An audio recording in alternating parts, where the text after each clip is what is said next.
Monkeys throwing shit. I did his show one time. It didn't feel satisfying. I guess a lot of people do it because he gets big views and they think it will help them become more popular. I'm already pretty popular, and so I didn't want to be a part of that. But they came at me every day for a week straight. They wanted me to go on with Jack Uger, and kept saying no. And I think that was the right move. But anyway, all right, let's go back to me. So, um, I wanted to get your opinion on this, right? So, two money people. Shocking poll: 41% of young voters find killing of United Healthcare CEO acceptable. I think only a tiny full handful of people are shocked by that poll. I'll tell you that. A poll found 41% of adults under 30 consider the killing of United Healthcare CEO Brian Thompson acceptable. More than the 40% that demographic who considered it unacceptable. Anger over health insurance companies has been in the spotlight after Thompson was fatally shot December 4th in New York City. The survey from Emerson College polling found 68% of all respondents found the actions of the person who shot and killed Thompson unacceptable. But a startling 24% of those aged 18 to 29 found it somewhat acceptable. And 17% of that group found it completely acceptable. So that's like 1 in 4 found it acceptable, and almost 1 in 5 found it completely acceptable. Since Thompson was shot first in the back and then again as he fell to the ground, a number of social media posts from people saying they do not have sympathy for his death have gained popularity. Spencer Kimball, the executive director of Emerson College polling, said 22% of Democrats said they found the killing acceptable, compared to 16% of independents and 12% of Republicans. He said the overall findings underscored shifting societal attitudes among the youngest electorate and within party lines. United Health is strategic. Why would they feel that way? Well, United Health is strategically limiting access to critical treatment for kids with autism. That's from December 13th. I wonder why that poll turned out that way. Here's another one. Shocking. Is it though? Mm-hmm. Is it though? This is a video, I think. Let's see. Yeah, there it is. Is it though? Okay. I can't believe it's that low. But nobody under 50 is answering any polls anyway. Let's be serious. Fundraiser for health insurance CEO murder suspect raised more than $120,000. Anonymous fundraiser aims to cover his legal bills. There it is. Oh, it's up to 151 now. Wow, look at that. Suspect in the United States killing charged with murder. They're going to charge him with terrorism. If you need any more proof we live in a state corporate complex, look no further than a charge of terrorism for an attack against the private healthcare industry. That is right. Our government did not charge Dylan Roof, a man who was mass murdered black people for being black, with terrorism, even though he wanted to start a race war. But we'll charge Luigi Mangione with terrorism because he shot a CEO who kills thousands for profit. Yeah, okay, assholes. So, Carol, what do you make of that poll? What is someone in your position who writes books about finance and things like that? What do you have to say about it? So this is a very difficult subject because, there is nuance, and of course on the internet there is no nuance, and certainly a lot of people are very upset about the state of the healthcare industry as we can, and people who have lost loved ones because they haven't gotten coverage, or perhaps have gone into severe debt. Their anger is real and palpable, and something needs to be done. We also, at the same time, have rules and laws that we need to follow, and we just cannot go around shooting people who we don't agree with. In this particular case, it was stated that the killer didn't even have a policy with United Healthcare, and so that this was just sort of meant to be some sort of vigilante thing going on. But it's not surprising to me because this is a hot button issue. It's not surprising me because when you go online and there isn't that emotional connection to the person, it's very easy to be cold. But if it was somebody in your family who was shot for whatever reason because somebody disagreed with a decision they made or had some sort of bad outcome, people always feel differently. And I certainly think young people, particularly those who are in college, I always say that a lot of those colleges are now hedge funds with indoctrination camps attached to them. Hmm. That they have, I think, a different perspective on the world that shifts over time.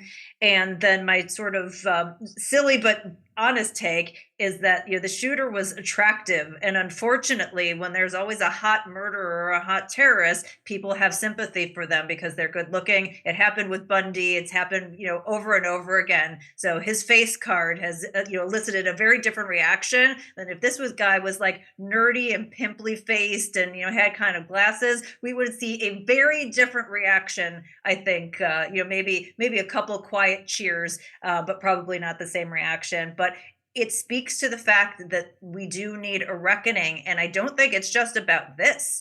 There is this feeling of haves and have nots in this country. I address this in my book, and a lot of that has been begotten by monetary and fiscal policy. And so, a lot of these politicians and other people are coming out and saying, oh, they understand, they're in glass houses throwing stones, because a lot of these people are responsible for a lot of bad outcomes. And we need to have a economy that works for every American, or we're going to see more of this.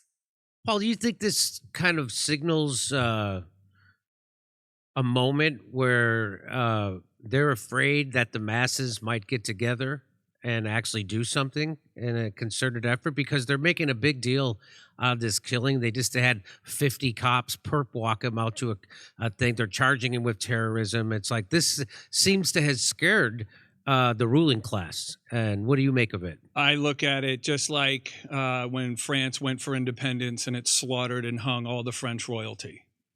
The people had had enough. They've had enough. And this is what I'd also classify in the category, and I'm not a trained psychologist, but it's called transference energy. I think frustration and long, prolonged frustration is a corrosive agent. And it wears away against ethics. It wears away against code. It makes doing the right thing inconvenient. Look at Congress. They're wildly frustrated. They're so frustrated. They literally have a job we all hate. I think their approval rating is 6 or 9 or 12%. It's very low. How would you had a job that everyone thought you were terrible at, and it was your career? That's a frustration. They really can't celebrate a damn success, not one. They can't celebrate anything they're doing well. And their solutions are what's causing this general, carte blanche frustration amongst us all. They print money so that they have the money to pay their bills, which causes the cost of everything to go up. It's almost like the more money you print, the less you have. So even though corporate profits might look extremely excessive, they still seem to function like they don't have enough money to be able to deliver the goods and services to us like they need to. Why is a cereal box still this tall and half of it's full of cereal? Why? Can't they do the right thing? Why can't healthcare companies seem to cover the bills and the claims that are justified by their account holders? Why in mass? Because it's a profit motive. Right, but it must be because there's actually not enough profit, even with all the money printing that's swirling through the economy, swirling into corporate checkbooks. There's still not enough. Or it's the greed factor where they have to be the best, most profitable healthcare company in their sector. But for some reason, it's not really a mystery to me, but for the reason of extreme frustration going on 10, 20 years now in our country, everyone is frustrated and they take that transference energy out on others. Someone cuts you off in traffic, 20 minutes later, you're screaming at a cashier in the supermarket.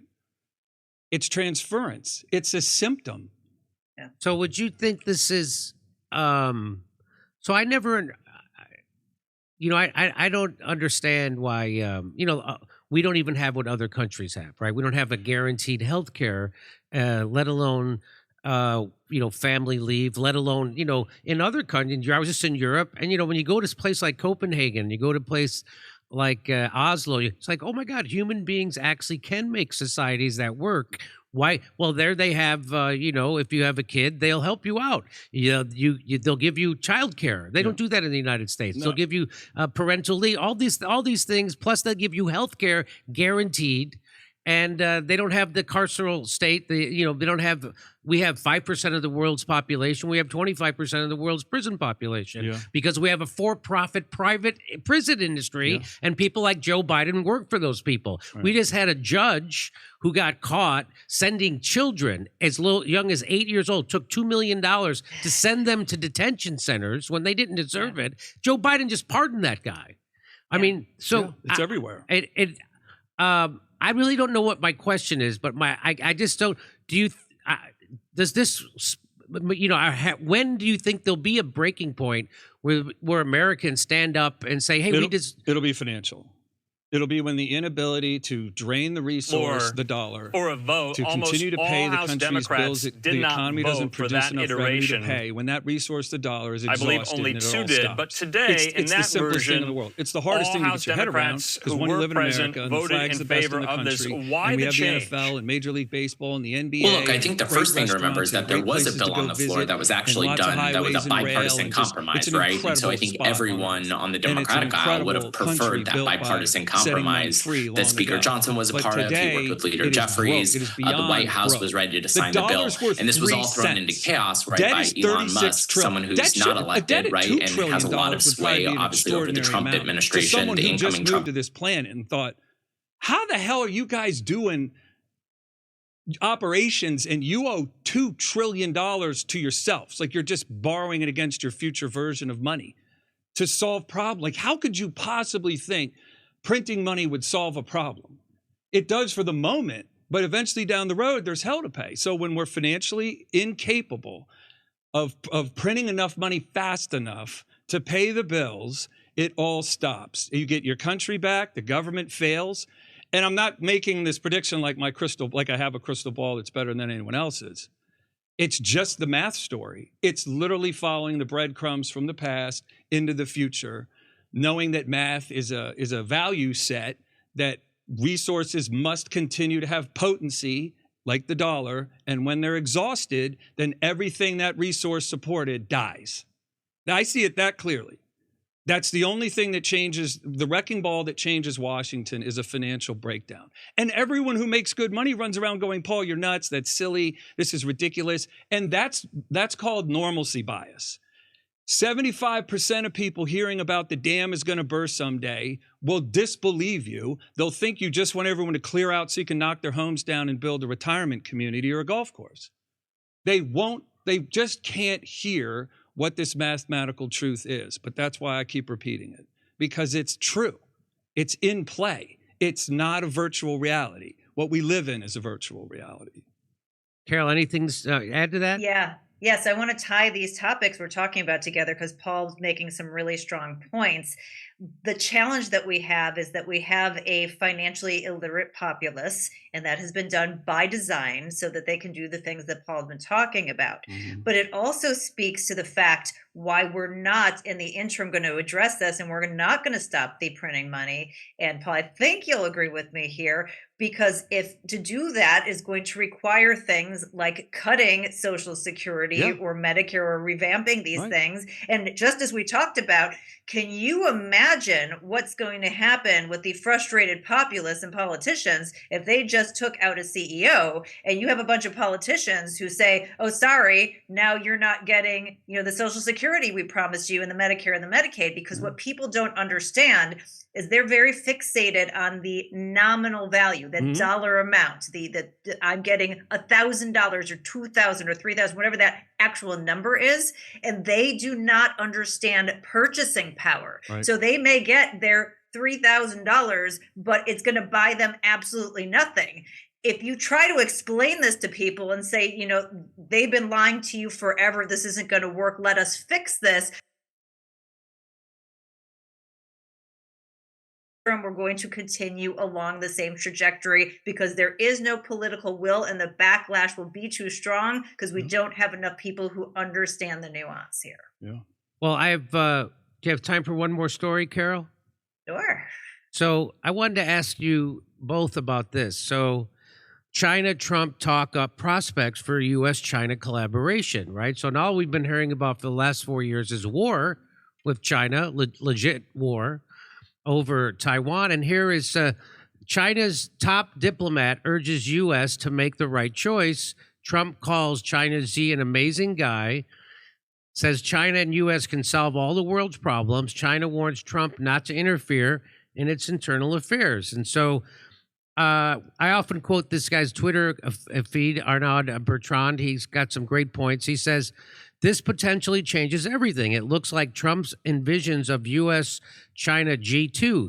He says that China and the United States can together solve all the problems in the world. And here he is saying it. Because China and the United States can together solve all of the problems of the world, if you think about it.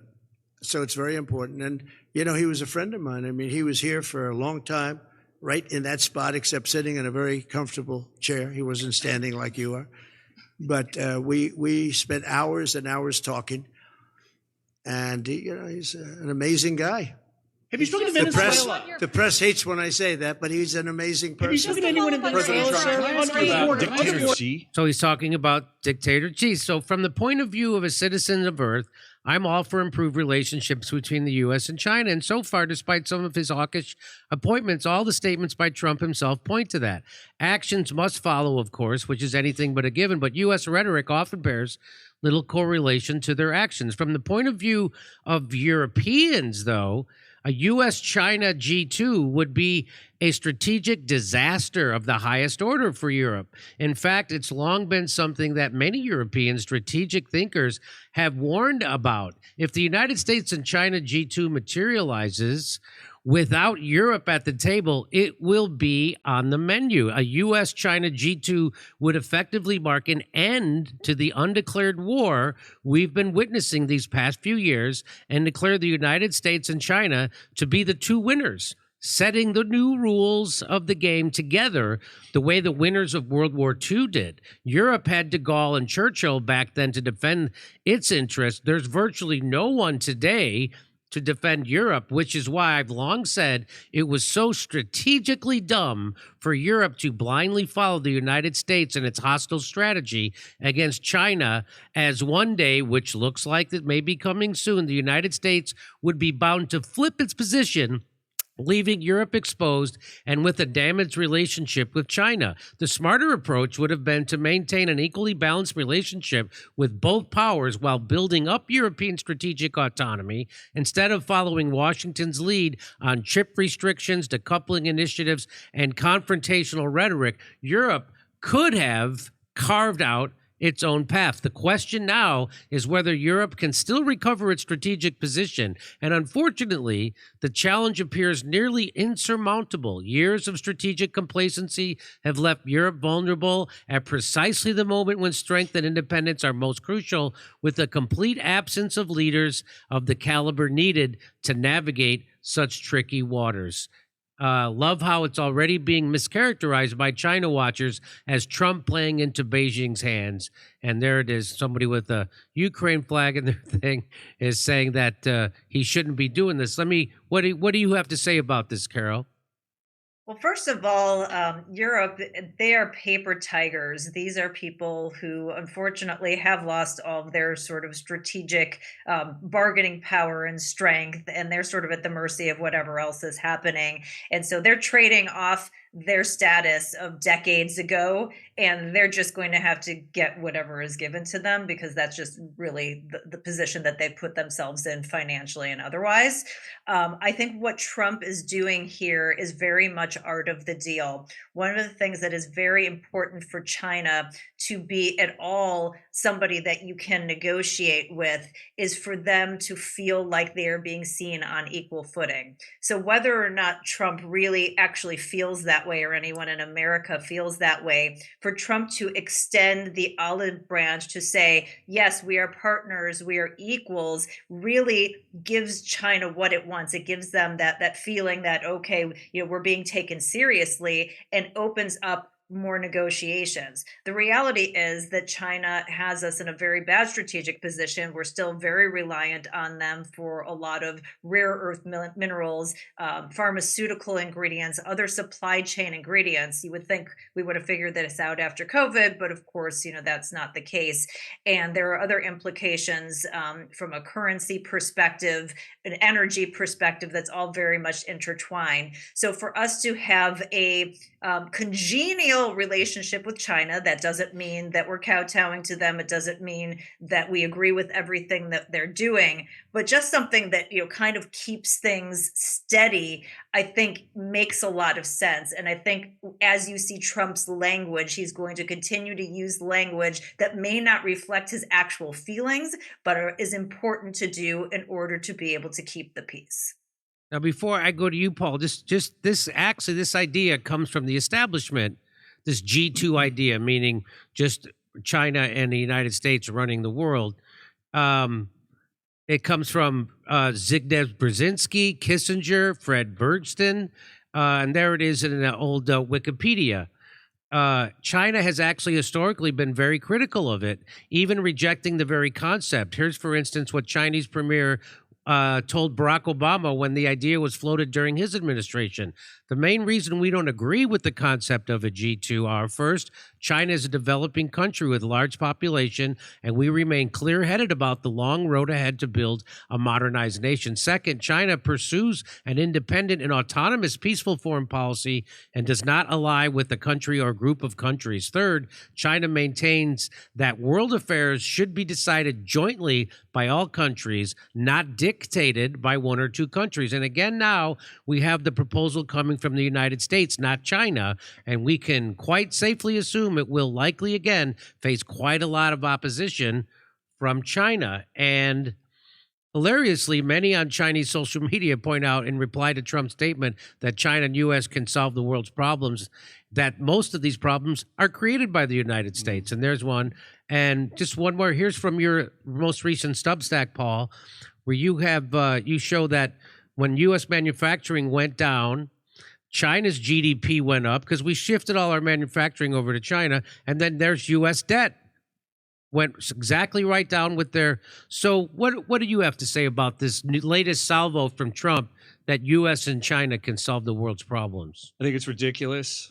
God knows what comes if that's moving his first pawn out into the chessboard, what moves come next.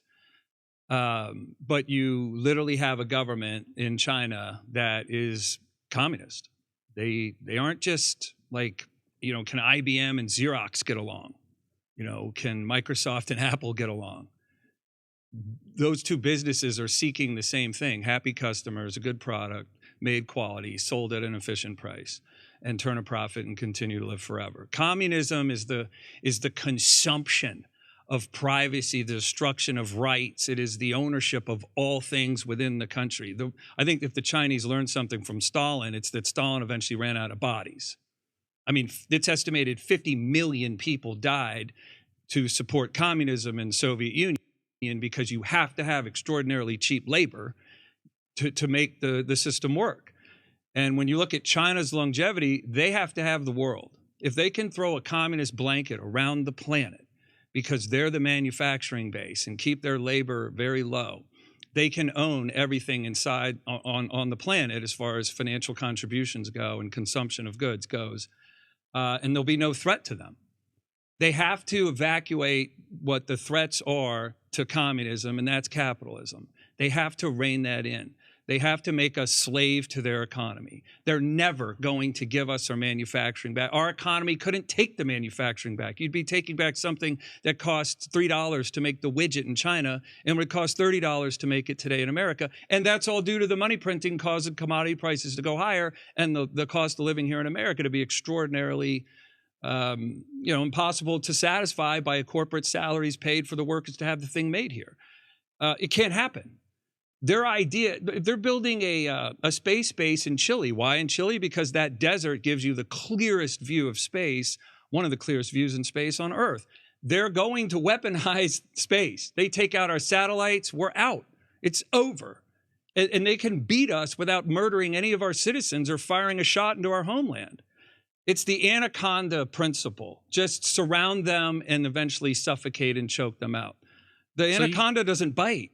It chokes you out. So you don't see China as a potential partner? Absolutely not. Why you see would them they? just Listen, as an if I gave, existential threat? It's an existential threat to the U.S. That's their design. You know, it's the old story. I think it's a frog. He gives a scorpion a ride across the river, and he says, "Please don't sting me." And he's like, "No, I won't sting you, man. I need a ride across the river. Why would I do that? I need the ride." Halfway across, the scorpion stings the frog. He goes, "Why'd you do that?" "I'm a scorpion. That's what I do. That's what scorpions do." So this is their DNA. And their idea for success, it's just like our politicians. They can't come out with the truth because that would be admitting complete ineptitude, uselessness, vacuous character to the American public, that they literally were an abject failure, that all of their time in Washington was a failure. That'd be like someone coming to bat every time and striking out and never getting on base. That's embarrassing. That goes against the human psyche for you know, to be able to exist, viability. So China's never going to change its game plan or its sheet music. Carol, do you see it this way? Do you see China as an existential threat or as a potential partner? So I don't disagree actually with most of what Paul said, but I think that there is a choreography that needs to happen, and we can't come out and act like we know this and pursue this aggressively without creating massive global chaos and potentially hurting ourselves. So, you know, are they going to be our besties, you know, forever, BFF? No, we're not exchanging little necklaces with them. But strategically, we need to, you know, keep the interim peace, because there's a lot of things that we don't have access to that if we don't get in place, and I agree, we're not going to replace the manufacturing base. They have a labor and an energy, you know, benefit to us that we're not going to be able to catch up to. But, you know, in this interim time where we're trying to make sure we've got our house in order, we don't want to poke the scorpion either, because we do know that they're going to sting us. We'd rather get that sting, you know, maybe prolong it, you know, put them on the other side of the river and not have it happen right today. So I think that there's a little bit of a middle ground, but I don't necessarily from an overarching standpoint disagree with what Paul says. Yeah, I mean, the bonding material that forces us to be in linkage with China is we buy all the stuff they make. We order all the stuff there to be made, and we buy it here. So if we quit buying all the stuff made in China, which is what I would say, that's what I say we do. Because listen, in 10 years, 20 years, 10 months, 10 weeks, there's going to be a financial implosion. This isn't my crystal ball. I'm just trying to quote math. Not a trained economist, not a financial advisor. When you just look at it through resources, right? The dollar's worth 3 cents. 97% of the resource is gone. Eventually, all of it's gone. So there is a bust to be had. So if we said, we're not going to have anything made in China. In fact, all U.S. companies have 1 year to close every factory they have in China and have that made here. And if they can't make it here, I don't care. I don't care. I don't care, because if we don't manage through to the bust, then the bust just blows up and no one's prepared to handle it. But Paul, that's what I would say. But on the other side of that, I mean, there's ingredients for our medicine. I understand. There's rare earth, there's you know, precious metals that go into our bullets. Like we can't just say we're not going to buy anything from them. There are certain things you can say you can't buy from them, but if some of the stuff is cut off, then game over for us anyway. But see, yeah, so let's say we just say anything that shows up on a Walmart shelf that's made in China can't show up on a Walmart shelf anymore in a year. Then China implodes already, and they stop sending the pharmaceuticals, and they stop sending the rare earth minerals. We have all that stuff here. We just want corporations long ago in the 80s and 90s just thought, my God, our profit margin could go up by 30% or 300% if we just cut the labor cost from the U.S. worker to the Chinese worker. But that's temporary, because just like airlines, they're always fighting and lowering their rates to get the ticket sales. So even for a time that they have this huge margin, it eventually fades away back to nothing. But now we're trapped having all of our stuff made in China. Look, 75,000 manufacturing firms in the U.S. have closed since 1990. That's 23 manufacturing firms for every county in America, including Alaska and Hawaii.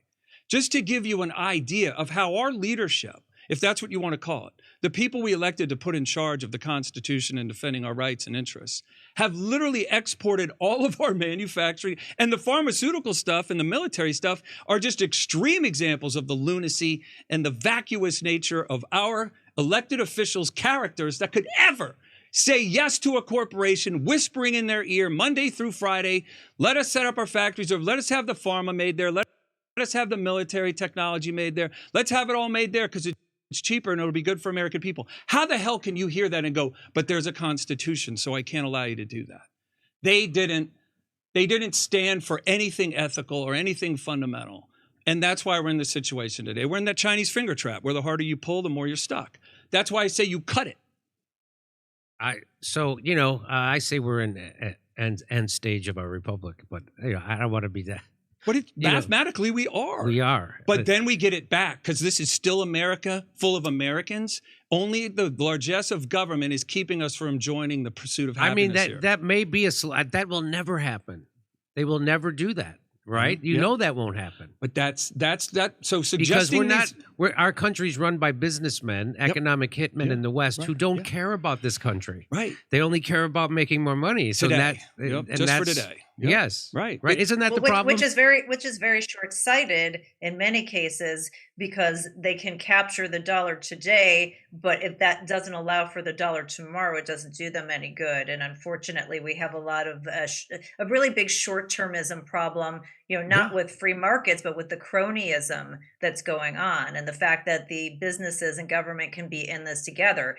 All of the things that we've been talking about, if we had a truly free market approach and we didn't have the government tipping the scales, changing the regulations around, we would be in a very different position. So it kind of goes back to the need for small government, because the smaller the government, the less that they can tip the scales, the more competition we have, and the less we end up in these kinds of issues. So a lot of work to be done. One other thing that I will say too, as we're kind of talking about this financial reset, I will note, and I may have mentioned this to you before, Jimmy, that not every war brings about a new financial world order, but every time we have had a financial world order shift, that reset, it's been preceded by a war. Yeah. So there is usually a catalyst that brings everybody to the table where they change and they make a new agreement of, okay, we're all going to agree this debt goes away, this this is the revaluation of gold, this is whatever, to change the dynamic so we can move forward. And so that's sort of how that happens. So if we're going down that direction, that's going to be what's required in order to get the reset. And I don't think anyone wants to go through that anytime soon. And here's just one more perspective. And Carol, tell me if you notice this to be true. What is the core of the campaign messaging here for elections in the United States? Change. Guess what the core message is when they're running for office in communist land? The same. The same. Yeah. Of course. The same. Okay. Yeah. Well, did you all see what happened with Bitcoin recently, just this last week? Yeah. Can we talk about it before we go our last topic? Okay. Go to Steph for a second, and I'll set this up. All right.